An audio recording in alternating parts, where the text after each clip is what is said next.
বাড়ির কাজ সামলে নিজের জন্য সময় বের করা এবং স্বাবলম্বী হওয়াটা কিন্তু এখন অনেক সহজ হয়ে গেছে।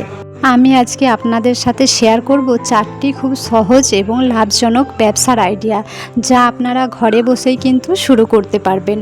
এক কথায় বলতে পারেন কম পুঁজিতে শুরু করা কিন্তু এই 4টি ব্যবসা, এবং এখান থেকে স্বাবলম্বীও হতে পারবেন এবং সংসারের পাশাপাশি কাজ করে বাড়তি ইনকাম করারও কিন্তু সেরা 4টি উপায় বলতে পারেন। হ্যালো এভরিওয়ান, আসসালামু আলাইকুম। কেমন আছেন সবাই? আশা করব যে যেখান থেকে আমার ভিডিওটা দেখছেন প্রত্যেকেই খুব ভালো আছেন আর সুস্থ আছেন। আমরাও কিন্তু বেশ ভালো আছি। প্রথম আইডিয়াটা হলো খাবার ব্যবসা বা হোম কিচেন, যেটাকে আমরা হোমমেড খাবার বানানোর কথা বলতে চাইছি। দেখুন, সবাই কিন্তু বাড়ির তৈরি হেলদি খাবার খেতে অনেকেই কিন্তু পছন্দ করে। যেমন ধরুন, আপনি টিফিনে স্ন্যাক্স হিসাবে দিতে পারেন, এবং যারা অফিসে ডিউটি করছে তাদের জন্যও কিন্তু আপনি লাঞ্চের ব্যবস্থাও কিন্তু করতে পারেন, সেটা একদম বাড়িতে বানিয়ে।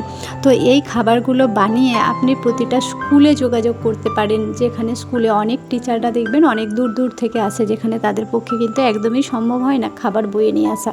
তো সেখানে যদি আপনি হোমমেড খাবার দেন, দেখবেন অনেকেই কিন্তু আপনার এই খাবার খুব পছন্দ করে নেবে। এবং দেখবেন যেখানে অফিস আছে সেই অফিসে আপনাকে যোগাযোগ করতে হবে, যাতে সেখানে আপনার তৈরি কোনো স্ন্যাক্স বা লাঞ্চ বা আরও যে সমস্ত টুকিটাকি খাবার হয় আর কি, টিফিন জাতীয়, তো এই টাইপেরও খাবার বানিয়ে সেখানে অফারটা আপনি দিতে পারেন। প্রথম কি বলুন তো, তাদেরকে দেখানোর জন্য, বোঝানোর জন্য আপনাকে কিন্তু ফ্রিতেও গিয়ে দিয়ে আসতে হতে পারে, যখন আপনি প্রথম শুরু করলেন, যে আপনার খাবারটা কেমন সেটা খেয়ে দেখার জন্য। কারণ কি বলুন তো, ব্যবসা করতে গেলে কিন্তু আমাদেরকে অনেক বুদ্ধি খাটাতে হয়, আর প্রথমের দিকে সামান্য একটু খরচা করতে হয়। সামান্য স্ন্যাক্স বা টিফিন বানাতে কিন্তু আমাদের বিরাট কিছু খরচ হয়ে যায়নি। তো আমি প্রথমে 100 টাকার একটা খাবার বানিয়ে, 100 টাকা যদি নিয়ে আসি, 100 টাকার যদি আমি একটা টিফিন বানাই, অনেকটা খাবার কিন্তু আমার হবে। তো আমি সামান্য কিছু দিয়ে ব্যবসাটা শুরু করে কিন্তু আমি তাদেরকে দিয়ে টেস্ট করানোর পর যদি আমার খাবার ভালো হয়, সবার পছন্দ হয়, অবশ্যই কিন্তু আমার থেকে খাবারটা সবাই কিন্তু কিনতে চাইবে। কারণ এখন অনেকেই কিন্তু রোজগার করছে অনেক টাকা, কিন্তু কর্মজীবনে তারা এতই ব্যস্ত হয়ে যাচ্ছে যে বাড়ির তৈরি খাবার একদমই পায়নি। তো আপনি যদি এভাবে আপনার ব্যবসাটা শুরু করেন, দেখবেন আপনি অনেকটাই লাভবান হবেন এখান থেকে।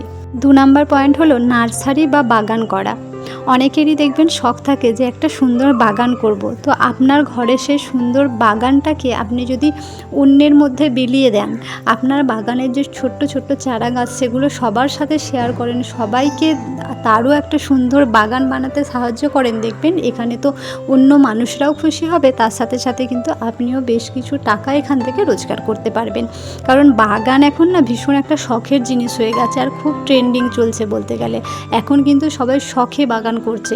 যদি কারোর দেখবেন ব্যালকনিতেও সামান্য একটু জায়গা থাকে, তো সেখানটাও কিন্তু ব্যালকনির কাজে না লাগিয়ে সবাই কিন্তু সুন্দর বাগান তৈরি করছে। যাদের একদম জায়গা নেই তাদের কথা বলছি, আর যাদের জায়গা আছে বা ছাদ আছে তাদের কথা তো বলারই নয়। এখন ছাদ বাগান কিন্তু প্রতিটা বাড়িতেই দেখা যাচ্ছে।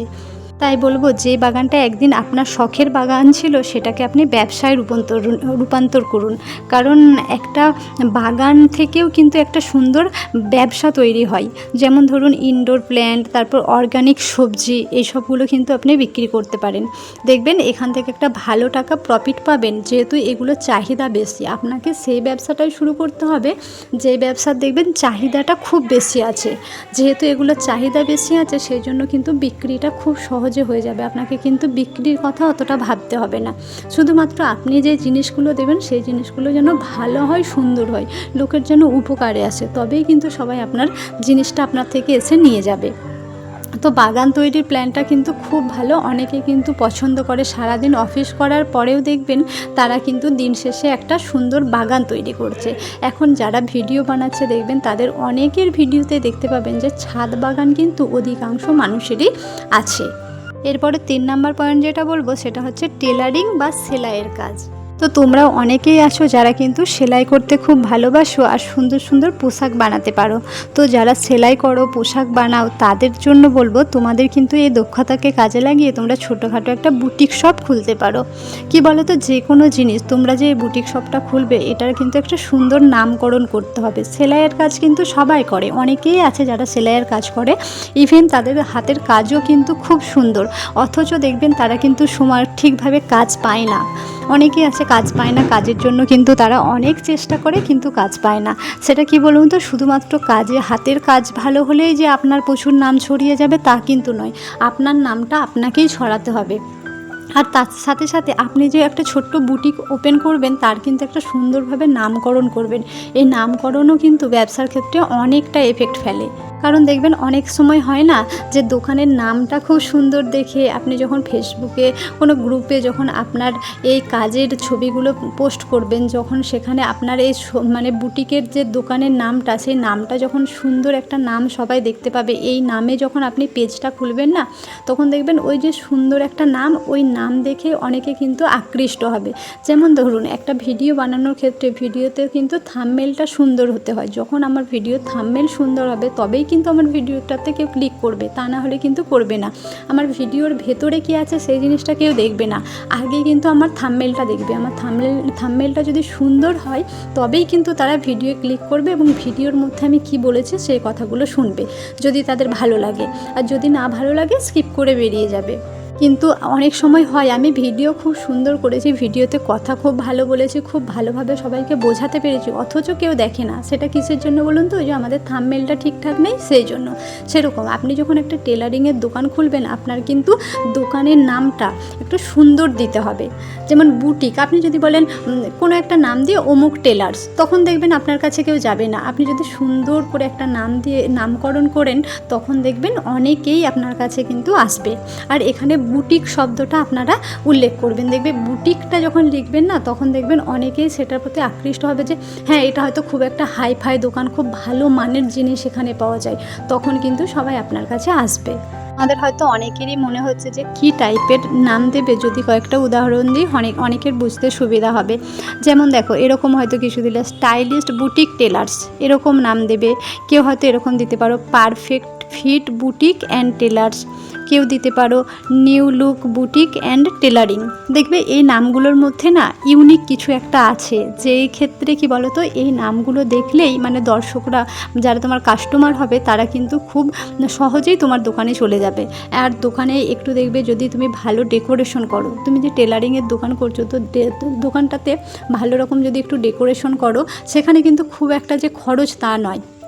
এখন অনেক টাইপের অনেক কম দামের সুন্দর সুন্দর কিন্তু দোকান সাজানোর, ঘর সাজানোর অনেক জিনিস উঠে গেছে, যেগুলো থেকে তুমি শুধু একটু মাত্র বুদ্ধি খাটালেই সুন্দরভাবে তোমার দোকানটাকে একদম অল্প পয়সা দিয়ে সাজিয়ে নিতে পারবে।